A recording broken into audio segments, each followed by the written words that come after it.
Bismillahirrahmanirrahim. This lesson is for class 9th.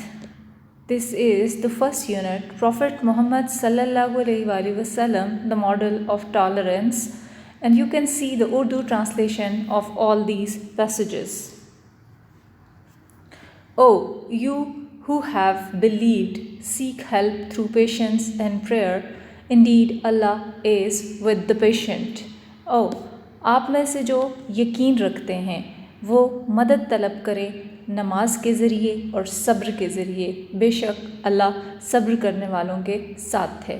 یہ سورہ بقرہ کی آیات ہیں جہاں سے آپ کا چیپٹر سٹارٹ ہوتا ہے۔ پیراگراف 1 ہے by tolerance we main a fair and objective attitude towards those whose life style differs from آرز۔ برداشت کا سے مراد ایک مناسب اور معتدل رویہ ہے ان لوگوں کی طرف جن کا طرز زندگی ہم سے مختلف ہے۔ Tolerance is a virtue which enables a person to forbear attitude, negative remarks and actions with patience and calmness۔ برداشت ایک ایسی نیکی ہے جو انسان کو اس قابل بناتی ہے کہ وہ دوسروں کے غلط رویے کو، برے تاثرات کو اور برے اعمال کو صبر اور خاموشی سے برداشت کرے۔ The life of the Holy Prophet sallallahu alaihi wasallam is a superb example of tolerance۔ آپ صلی اللہ علیہ وآلہ وسلم کی زندگی صبر و برداشت کا اعلیٰ نمونہ ہے۔ It is his tolerance that let him forgive his worst enemies۔ یہ آپ صلی اللہ علیہ وآلہ وسلم کی برداشت ہی تھی کہ آپ نے اپنے بدترین دشمنوں کو بھی معاف کیا۔ Truly he is an epitome of tolerance, forgiveness, patience and compassion۔ حقیقی طور پر آپ عملی نمونہ تھے برداشت کا، معافی کا، برداشت کا اور ہمدردی کا۔ The Holy Quran describe him as Rahmatul lil Alameen, mercy and to the whole mankind and universe۔ قرآن پاک نے آپ صلی اللہ علیہ وآلہ وسلم کو رحمت للعالمین بیان کیا ہے، mercy unto the whole mankind and universe، تمام جہانوں کے لیے اور کائنات کے لیے رحمت۔ Paragraph 2 While preaching Islam in Mecca, the Quraysh ostracized him and his family Banu Hashim۔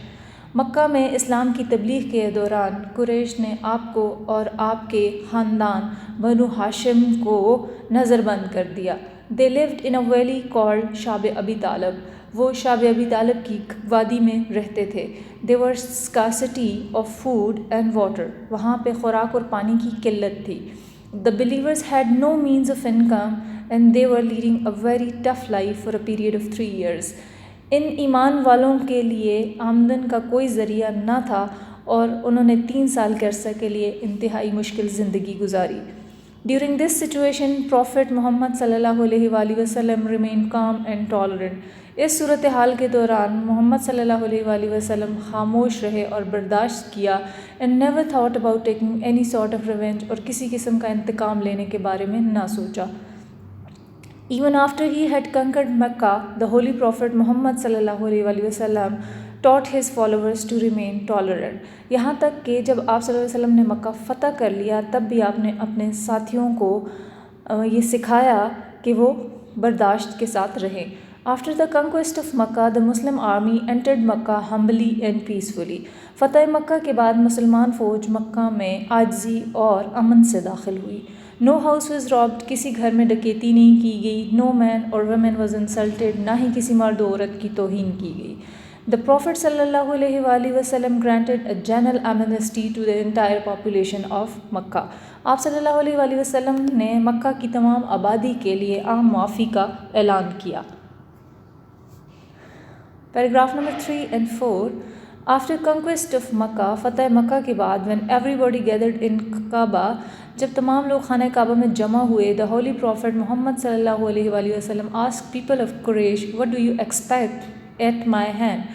آپ مجھ سے آج کیا توقع رکھتے ہیں؟ They all shouted in one voice، وہ تمام یک آواز چلائے kindness and piety، مہربانی اور رحم دلی، gracious brother، اعلیٰ بھائی، gracious nephew، اعلیٰ بھتیجا۔ They were not disappointed، اور وہ مایوس نہیں ہوئے۔ Paragraph 5. The Holy Prophet Muhammad sallallahu alaihi wasallam said to the same forgiving words as Prophet Yusuf had said to his brothers. آپ صلی اللہ علیہ وسلم نے معافی کے وہی الفاظ ادا کیے جو کہ حضرت یوسف علیہ السلام نے اپنے بھائیوں کے لیے ادا کیے تھے. Have not fear this day. آج کے دن خوف نہ کھاؤ. may Allah forgive you. اللہ آپ سب کو معاف کرے. he is the most merciful to those who show mercy. وہ ان لوگوں کے لیے بہت مہربان ہے جو خود رحم کرتے ہیں. The Holy Prophet Muhammad صلی اللہ علیہ وسلم even forgave Abu Sufyan and his wife. آپ صلی اللہ علیہ وسلم نے ابو سفیان اور اس کی بیوی کو بھی معاف کیا. who were the worst enemies of Prophet محمد صلی اللہ علیہ وسلم and Islam. جو اسلام کے اور آپ صلی اللہ علیہ وسلم کے بدترین دشمن تھے.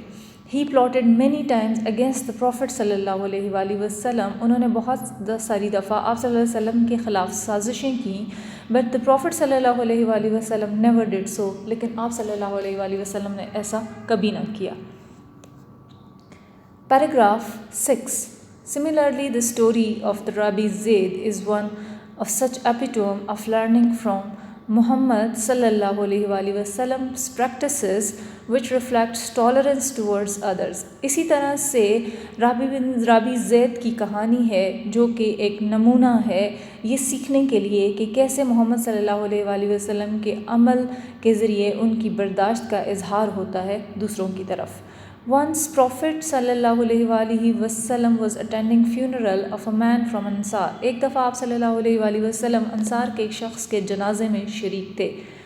حضرت ابو بکر، حضرت عمر، حضرت عثمان رضی اللہ تعالی عنہ and some other companions were with him.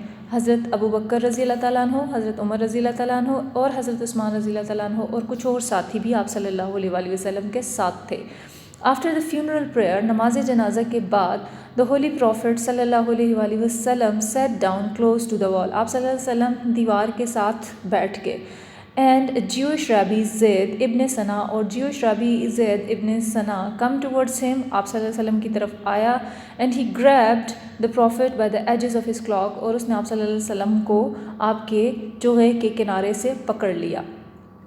Look at him in a harsh way. ان کی طرف سختی سے دیکھا and said اور کہا او محمد will you not pay me back my loan.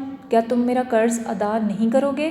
I have not known the family of Abdul Muttalib to delay in repaying debts. میں نے عبد المطلب کے خاندان کو قرض کی ادائیگی میں تاخیر کرتے ہوئے کبھی نہیں دیکھا. After seeing what the Rabbi did to محمد صلی اللہ علیہ وسلم. یہ دیکھنے کے بعد کہ رابی نے محمد صلی اللہ علیہ وسلم کے ساتھ کیا سلوک کیا. حضرت عمر eyes swelled with anger. حضرت عمر کی آنکھیں غصے سے سوج گئیں. And he looked at Rabi and said اور انہوں نے رابی کی طرف دیکھا اور کہا O enemy of Allah. اے اللہ کے دشمن. Do you talk to the messenger of Allah and behave towards him in this manner. تم محمد صلی اللہ علیہ وسلم اللہ کے رسول سے اس طرح سے بات کرتے ہو اور اس طرح کا رویہ کرتے ہو. The Rabbi turned away. رابی ہٹ گیا. The Prophet Muhammad said to حضرت عمر. Prophet محمد صلی اللہ علیہ وسلم نے حضرت عمر رضی اللہ تعالیٰ عنہ سے کہا You should have given us sincere counseling. آپ کو ہمیں مخلصانہ مشورہ دینا چاہیے تھا. Rather than act as you did. بجائے اس کے کہ آپ ایسا کرتے جیسا آپ نے کیا. Go and repay him his loan. جاؤ اور اس کا قرض ادا کر دو. And give him 20 sas extra because you scared him. اور اس کو 20 سا اضافی دے دینا کیونکہ آپ نے اسے ڈرایا ہے. Paragraph 7. حضرت عمر went to the Rabbi, repaid him the debt. حضرت عمر رابی کے پاس گئے اور قرض ادا کیا. And gave him an extra 20 sas of dates اور کھجوروں کے 20 سا اضافی ادا کیے. رابی asked حضرت عمر why. رابی نے حضرت عمر سے پوچھا کیوں. And he replied تو انہوں نے جواب دیا The messenger of Allah. اللہ کے رسول نے ordered me مجھے حکم دیا ہے to give it to you کہ یہ تمہیں دے دوں because I frightened you کیونکہ میں نے تمہیں خوفزدہ کیا ہے. Paragraph 8. The fact was that the Prophet Muhammad صلی اللہ علیہ وسلم was not late in repaying the debt. حقیقت یہ تھی کہ آپ صلی اللہ علیہ وسلم قرض کی ادائیگی میں تاخیر نہیں کی تھی. The Rabbi was asking for the repayment days before the loan was due. بلکہ رابی نے رقم کی ادائیگی سے پہلے کے مقررہ وقت سے پہلے ہی اس کا تقاضا کیا because he wanted to test Prophet صلی اللہ علیہ وسلم tolerance. کیونکہ وہ آپ صلی اللہ علیہ وسلم کی برداشت کا امتحان لینا چاہتا تھا. The rabbis had found that tolerance and perseverance took precedence over anger and that harsh treatment was repaid with kindness. تب رابی کو یہ معلوم ہوا کہ برداشت اینڈ پرسیورنس اور قوت برداشت نے اعلیٰ مقام حاصل کر لیا کسی کے غصے کے اوپر اور برے رویے کے اوپر.